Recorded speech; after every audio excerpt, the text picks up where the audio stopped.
Hello everyone. आज हम class 8 chapter 15 some natural phenomena के सॉल्यूशन को देखेंगे, हिंदी और इंग्लिश दोनों में। ओके, तो यहाँ पे एमसीक्यू टाइप फर्स्ट क्वेश्चन है कि which of the following can not charge easily by friction.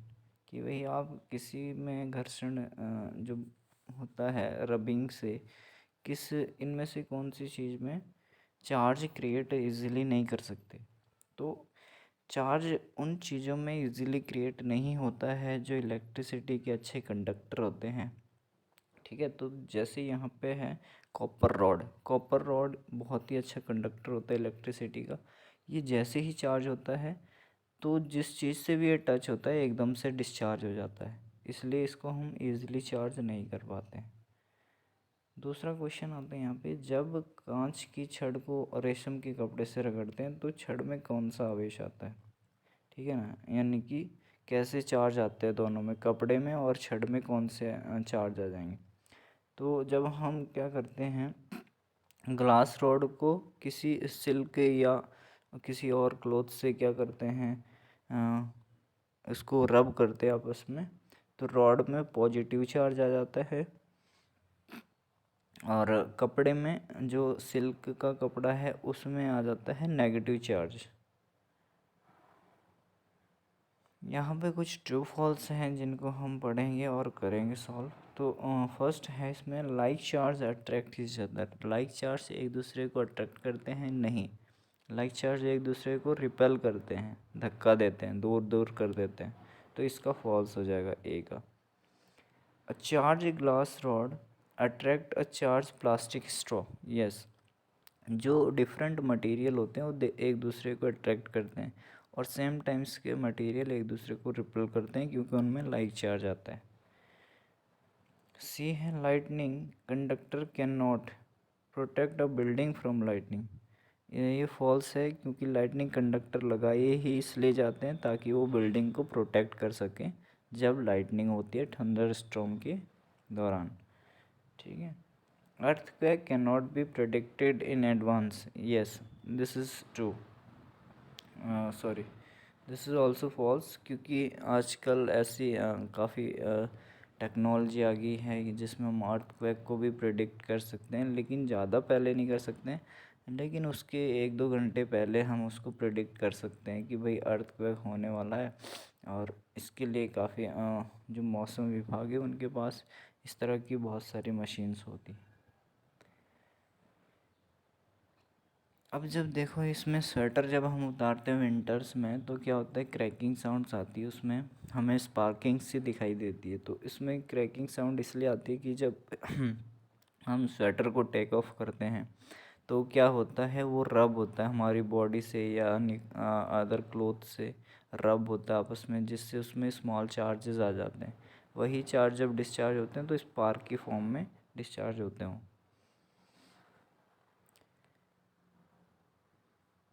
कि जब हम किसी चार्ज बॉडी को टच करते हैं वो तुरंत डिस्चार्ज क्यों हो जाती है।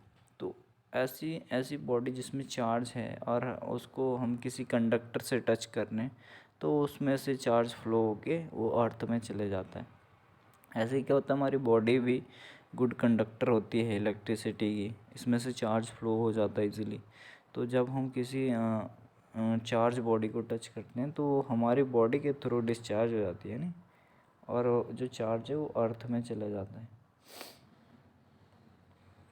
ओके, नेक्स्ट क्वेश्चन इज कि भाई अगर हाँ ये थ्री थ्री मेज़र का कोई अगर अर्थक्वेक आ जाए तो क्या हम उसको किससे, सिस्मोग्राफ से रिकॉर्ड कर सकते हैं या नहीं कर सकते हैं, और जो उसकी डिस्ट्रक्टिव एनर्जी है उसको हम कैसे रिकॉर्ड करते हैं।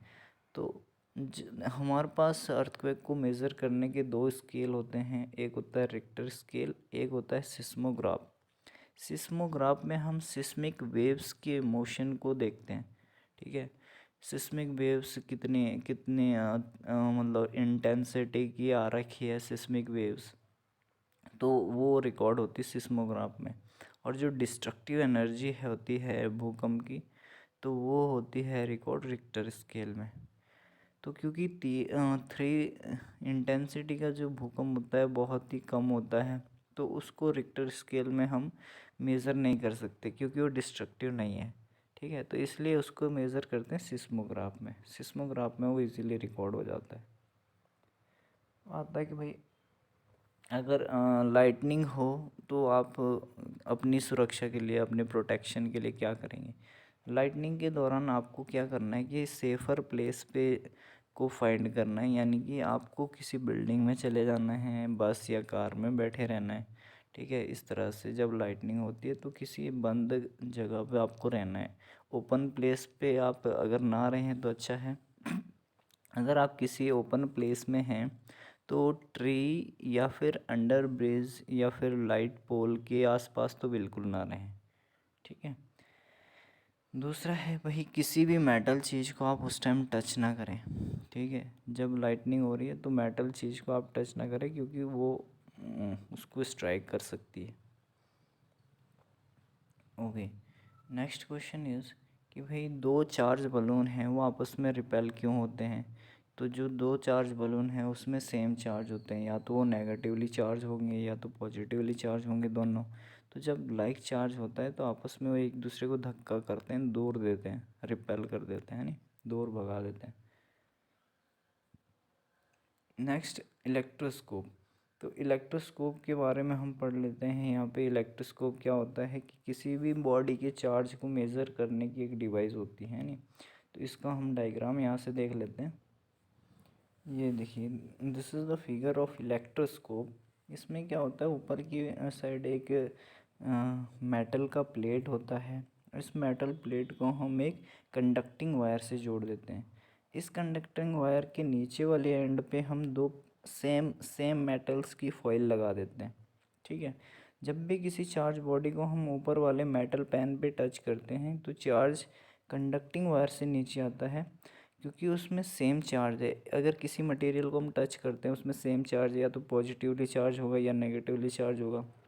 वो सेम चार्ज जब नीचे वाली मेटल प्लेट्स पे, दोनों प्लेट्स पे डिस्चार्ज होता है तो वो क्या है, दूर दूर हो जाती है। क्यों? क्योंकि उनमें लाइक चार्ज होता है। तो जैसे यहाँ पे दे रखा है भाई, इस रॉड में माइनस चार्ज है तो माइनस चार्ज वो फ्लो होके सीधा नीचे आ जाएगा मेटल रॉड पे, मेटल की जो प्लेट्स लगी है, और ये लाइक चार्ज की वजह से एक दूसरे को दूर कर देगी, है। ऐसे ही थर्ड वाले फिगर में पॉजिटिव चार्ज आ रहा है तो दोनों में क्योंकि पॉजिटिव चार्ज आ रहा है इसलिए वो रिपेल कर देता है।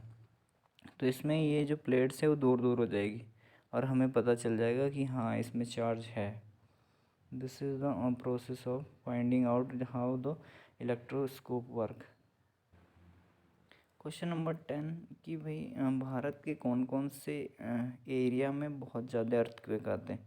तो जम्मू कश्मीर, हिमाचल प्रदेश, गुजरात, राजस्थान, ये बहुत सारे ऐसे स्टेट हैं जहाँ पे हर दिन या दूसरे तीसरे दिन भूकंप आते ही रहते हैं, बहुत ज़्यादा भूकंप आते हैं। क्वेश्चन नंबर 11 में ये आ जाता है कि भाई कि हम अगर अर्थक्वेक अकर होता है, अर्थक्वेक स्ट्राइक करता है तो हम उस टाइम अपनी प्रोटेक्शन के लिए क्या करेंगे, क्या क्या प्रिकॉशंस हम अपनी प्रोटेक्शन के लिए यूज़ कर सकते हैं।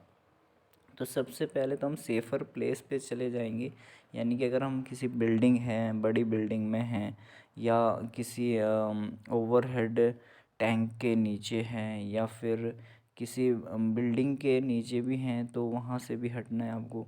तो आपको पहले ओपन प्लेस पे जाना है जहाँ पे किसी भी चीज़ का ख़तरा नहीं है, जहाँ पे पोल्स नहीं हैं, बिल्डिंग नहीं है, तो ये ऐसी जगह पे आपको जाना है। अगर आप बाई चांस बिल्डिंग के अंदर है तो आप किसी बेड के नीचे या फिर किसी टेबल के नीचे ऐसे करके अपने आप को छुपा लेंगे। ठीक है, और अगर आप कहीं जैसे बाहर है तो बाहर है, अगर आप गाड़ी चला रहे हैं तो अपनी गाड़ी को आप स्लो कर दें और किसी सेफ़र प्लेस पे उसको रोक लें।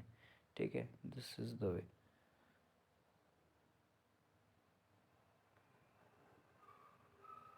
ओके, अब आते हैं कि भाई जो वेदर फोरकास्ट करते हैं, जो आपके मौसम विभाग वाले होते हैं, वेदर डिपार्टमेंट वाले होते हैं, अगर उन्होंने बताया कि भाई किसी दिन थंडर स्टॉर्म होने वाला है, तो क्या आप छतरी लेके जाएंगे या नहीं जाएंगे? तो छतरी में एक मेटल रॉड होता है जो प्रॉब्लम क्रिएट कर सकता है, क्योंकि मेटल से जैसे ही लाइटनिंग होती है, थंडर स्टॉर्म में लाइटनिंग होती है, तो अगर लाइटनिंग हो रही है तो वो मेटल्स को स्ट्राइक कर सकता है नहीं। जो मेटल रॉड छतरी में होती है वो उसको स्ट्राइक कर सकता है, उसमें लाइटनिंग हो सकती है। तो इसलिए आप मेटेलिक चीज़ों को तो बिल्कुल ही टच ना करें। हाँ, अगर आपकी छतरी प्लास्टिक की बनी हुई है तो उसको आप यूज़ कर सकते हैं।